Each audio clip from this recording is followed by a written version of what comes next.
Just 5 మినిట్స్‌లో చాట్ మసాలా ఇంట్లో prepare చేసుకోవచ్చు. 5 ఎండుమిరపకాయలు, 1 టీ స్పూన్ జీలకర్ర, 1 teaspoon fennel seeds, half teaspoon మిరియాలు, 2 లవంగాలు తీసుకున్నాను. బాగా వేయించుకోవాలండి.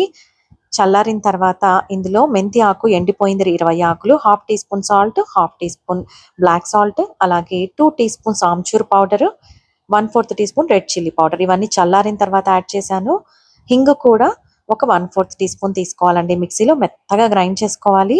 ఈ చాట్ మసాలాని ఎయిర్ టైట్ జార్లో పెట్టుకుంటే చాలా రోజులు ఫ్రెష్గా ఉంటుందండి.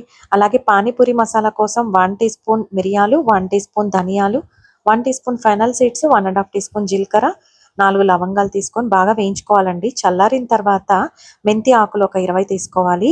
ఇందులో 1½ teaspoon amchur powder, 1 teaspoon black salt, half teaspoon ginger powder, half teaspoon red chilli powder, 1/4 teaspoon salt అండి. ఇవన్నీ వేసుకొని మెత్తగా గ్రైండ్ చేసుకుంటే పానీపూరి మసాలా రెడీ అయిపోతుంది.